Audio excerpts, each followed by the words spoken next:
Ladies and gentlemen, welcome back to Driven Wyld. Today we are talking about Doordash's new 100-point system. So recently I got an email from one of my subscribers, Peter Dennis. Thank you so much for emailing me about this and making this video possible. Now I had already made a video about this, but I always love to hear the alternative perspectives of programs within any app in the gig community. And this person has some things to say about the new 100-point system, as well as many other people. So with that said, we are talking about everything that's being said in this email, what he is saying versus how it actually is, and everything in between. But before we do that, let's go over a quick disclaimer. The content of this video does not contain, is never intended to be, legal, business, financial, tax, or health advice of any kind. This video is for entertainment purposes only. It is advised that you conduct your own research and consult qualified professionals before applying anything you find online. I also want to be clear that everything that we're going to be going over is very market dependent, and what applies to me in my market may not apply to you. So with that said, let's get started. You should do a video on Doordash's new 100-point system and how being late counts against you after 10 free lates, no matter the reason. I lost silver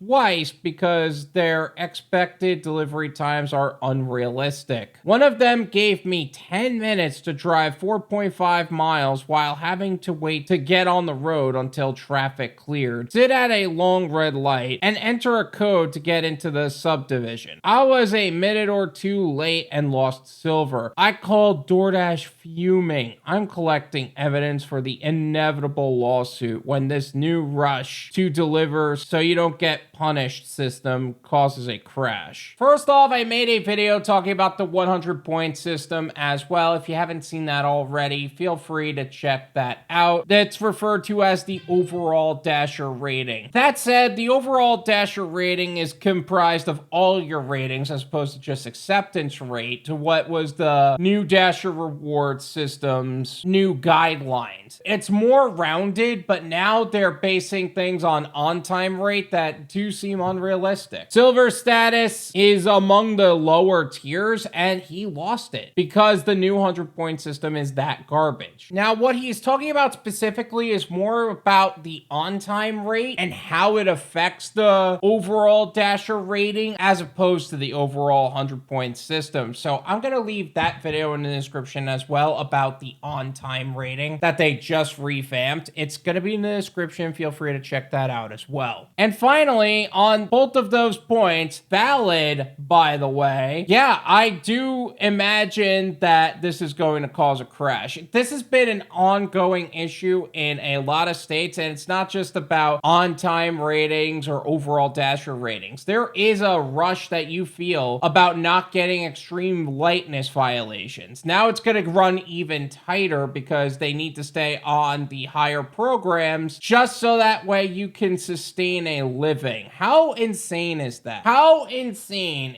is it that we gotta fight to just be a part of the Doordash community? How insane is that people are feeling so rushed to stay on the reward system because they'll lose access to some of the better programs because they was all put into this amalgamation of nonsense, which is the Dasher reward system. The early access system wasn't a part of Dash Rewards. They just made it that way. Large order programs, same thing. They just made it that way. It's unrealistic and no one should have to deal with it, but people do anyway. The problem is that he thinks it's going to end up in a class action lawsuit. And I just don't see it. In every ICA, there is a arbitration clause, which revokes our ability to sue them. We'd have to go through arbitration. If anybody knows how arbitration works, they pay for an arbiter and we can make our case there. But in reality, they're the one paying the arbiter. So whose side are they probably gonna take? The person who's writing their check.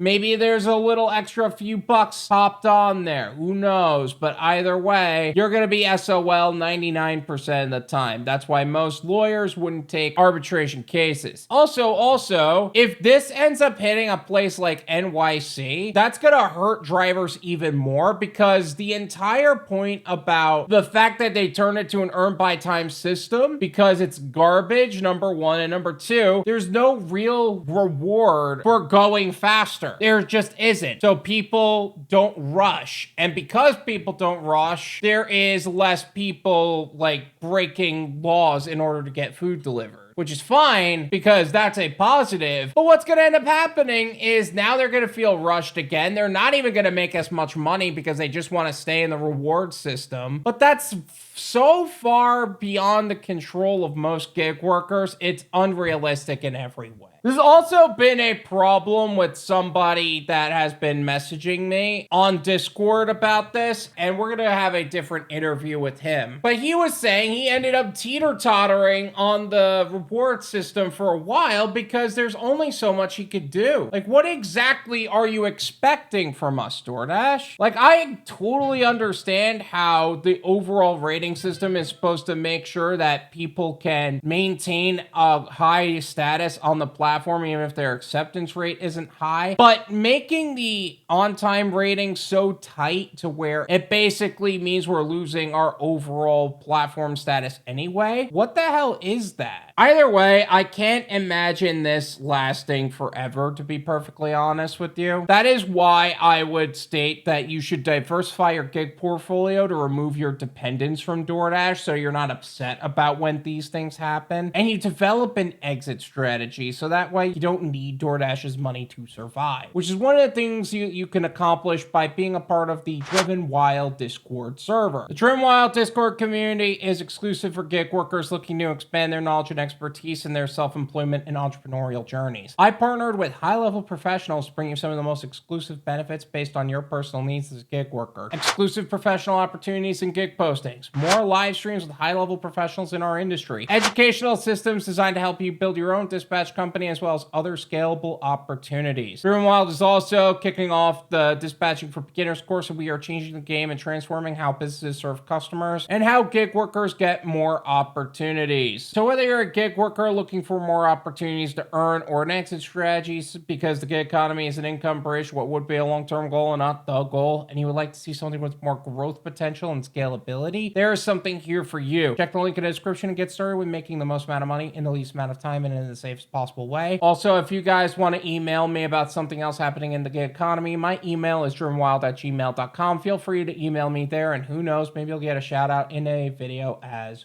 well. Thank you so much for watching. I really appreciate it. As always, make sure to hit the like button, subscribe if you're new, and I'll see you guys next time.